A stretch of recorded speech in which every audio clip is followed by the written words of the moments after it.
เช้าวันใหม่หลวงปู่กลับมาแล้วน้องแมวน้องไก่น้องแมวน้องไก่รอหลวงปู่อยู่ตรงนี้กันทำไมวันนี้ทำไมมาหาหลวงปู่จังเลยลูกมีอะไรรายงานตัวเหรอ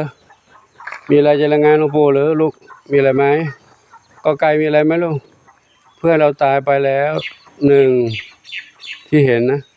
ที่ไม่เห็นไม่รู้เท่าไหร่เมื่อคืนมีงูเหลือมมาลูกเด้อใครที่นอนบนต้นไม้ก็ระวังนะนอนบนต้นไม้ระวังปู่ก็ดูแลแล้วแต่ว่าเขาย่องมากันตอนกลางคืนนะเมื่อคืนมาตีหนึ่งกว่าแต่เขาจับไก่ล็อกไปแล้วไก่ตายแล้วร้องป๊อกป๊อกป๊อกออกมาตีหนึ่งหาใครช่วยก็ไม่ได้โทรหาใครก็ไม่มี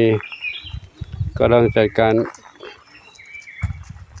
เชือกล็อกคองูเหลือมใส่กรงไปแล้วนายทยานก็ไม่อยู่นายทยานไปอยู่บ้านอีกหลังหนึ่งอีกบ้านหนึ่งอยู่ไกล30 กิโลไปข้างนอกนะน้องน้ำเมียอยู่ครบลูกนะโอ้ไก่มารายงานว่าหลวงปู่ช่วยด้วยงูเหลือมอาละวาดแล้วงูเหลือมบุกมาแล้วช่วยด้วยเหรอไก่เหรอปู่ช่วยด้วยเหรอปู่ช่วยเต็มที่แล้วลูกกำลังปู่กำลังเดียวน้องเหมียวน้องไก่แล้วเยอะดูกันไม่ทั่วให้นอนในบ้านปลอดภัยแล้วเนาะตะข่ายก็การไว้แล้วไม่รู้เขารอดไปทางไหนได้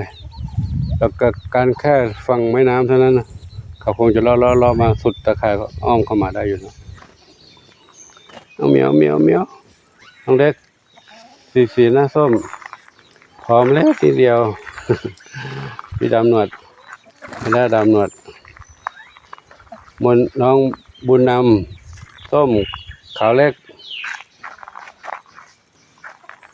ชอบปากกาอยู่ดีมีสุขลูกนะจามจุลีจินตลาส้มไม่ใช่ส้มที่ทองอ่อนแพนด้าเท้าขาวใหญ่เจนวรัตน์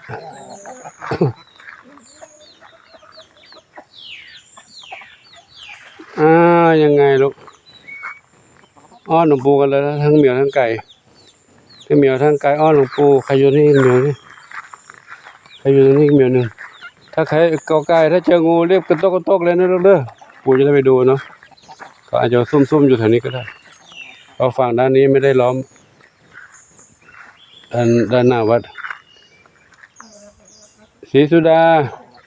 อยู่นี่เนาะอาจจะมีมาเข้ามาอีกนะปู่ก็คงจะหลบซ่อนอยู่แถวนี้แหละต้องเขาเรียกมีอะไรเครื่องมือไว้จับงูอุปกรณ์จับงูเดี๋ยวอยู่นี่ก่อนลูกเด้อเดี๋ยวปู่ไปดูน้องเหมียวในบ้านก่อนเนาะเหมียวในบ้านเป็นไงบ้างไม่รู้อ๋อนู่นเดี๋ยวดูอีกหนึ่งเหมียวบนหลังคานู่นอีกหนึ่งเหมียวใครอยู่นี่โอ๊ยระวังตกนะสีแว่นดำสีดำเป็นนั่นเมื่อคืนหมาไม่เห่าไม่หอนอะไรสักอย่างเลยลูกงูมาก็ไม่เห่าหมาไม่เห่างูเลยงูเข้ามาถึงนี่ถึงบนศาลานี่เลยกอไก่ก็เลยกลัวนี่ทีนี้กอไก่กลัวเดินตามหลวงปู่ตลอดเลยเหมียวไก่ทีนี้รอปู่เด้อปู่ไปหาดูน้องในบ้านกันนะไปหาน้องในบ้านกันนะอันนี้อีกหนึ่งเหมียวไม่ได้ทักเมื่อกี้ไม่ได้ทักทายโชคทวีทรัพย์อยู่นี่นะโชคทวีทรัพย์ทองอ่อนโชคทวีทรัพย์ร้องเงี้ยก็มีFCถามว่าน้องแม่สีทองยังอยู่ไหมไม่อยู่แล้วเนาะไปแล้วตอนนั้นเขาก็อยู่กุฏิหลวงปู่แล้วก็ไปอยู่กุฏิพระนพดลน่าจะเป็นอาหารเจ้าเหลือมไปแล้วเพราะเขาอยู่ทางโน้นนะชอบอยู่ทางโน้นอยู่กุฏิพระอาจารย์นพดลทีนี้ก็ไม่เหลือไม่มาได้ยินถามอาจารย์นพดลก็ไม่เห็นคงจะไปแล้วแหละนะเราไม่เห็นศพไปเห็นซากเราไม่รู้ว่าเป็นอยู่ยังไงก็รู้เพียงว่าเขาไม่อยู่แล้วแค่นั้นเองครับแล้วเดี๋ยวปู่ไปดูน้องเหมียวน้องบ้านหน่อยเด้อ เจ้าหมาน้อยนอนกันสบายดีลูกนะนอนกันสบายดีไม่ตรวจ ความเรียบร้อยให้หลวงปู่เลยเจ้าเหลือมาก็ไม่เห่าเลยเนาะฮะไม่กวนกันเดี๋ยวปู่มาเด้อปู่ไปดูน้องเล็กกันบ้างก่อนเนาะน้องเหมียวก่อนเนาะนั่งนอนอยู่นั่นลูกเด้อเดี๋ยวค่อยกินอาหารลูกนะปู่ทำไม่ทันลูกเลยทำไม่ทันวันนี้เนาะเดี๋ยวรอแป๊บนึงกินอาหารเม็ดรอไปก่อน อาหารเม็ดก็ไม่ค่อยกินเท่าไหร่กินเหมือนกันแต่กินน้อยรักกันนะลูกนะรักกันดีๆนะลูกนะเข้ามาในบ้านแล้วน้องแมวรอหลวงปู่อยู่ตรงนี้กันเดี๋ยวทักทายก่อนน้องบุญน้องมนชัย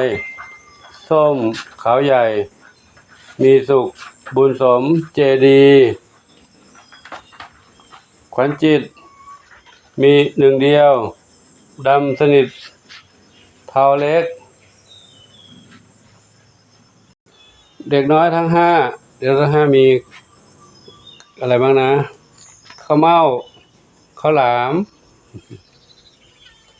มะไฟมะกรูด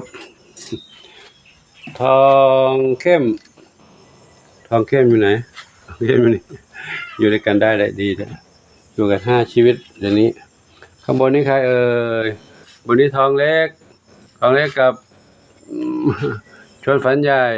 ชวนฝันใหญ่กับทองเล็กเป็นมะเฟืองกับอะไรแตงโมอยู่นี่มะเฟืองแตงโมด้านนี้ใครเอ่ยน้ำเพชร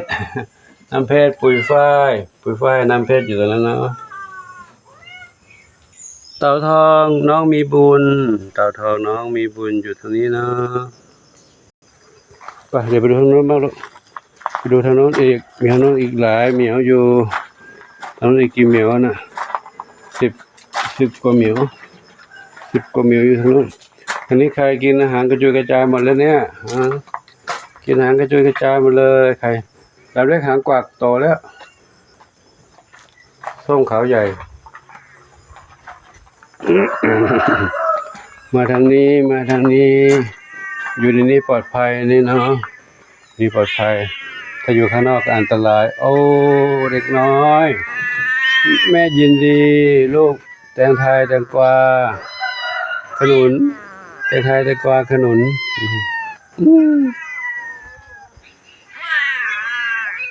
อันนี้ชบากับอะไรลูกกุหลาบชบากับกุหลาบมะลิกับพิกูลอยู่นี่นะแล้วนะหากินหมดไหมเกือบหมดแล้วเดี๋ยวปูเติมให้ใหม่ลูกเติมใหม่นะเดี๋ยวไปดูน้องผลไม้ทั้ง5ก่อนผลไม้ทั้ง5เป็นยังไงบ้างอาหารแม่กินหมดไหม กินไม่หมดแต่ว่า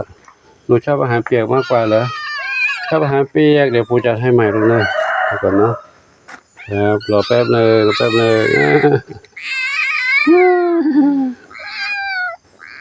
หิวแล้วอยากกินเหรอวันนี้ก็ขอนำภาพบรรยากาศยามเช้าและแจ้งข่าวงูเหลือมมาให้กับทุกท่านได้รับทราบรับชมไว้เพียงเท่านี้เนาะขออนุโมทนาสาธุขออำนวยพรทุกท่านที่มีความรักความเมตตาต่อน้องเหมียวน้องหมาน้องไก่น้องเต่าน้องกระต่าย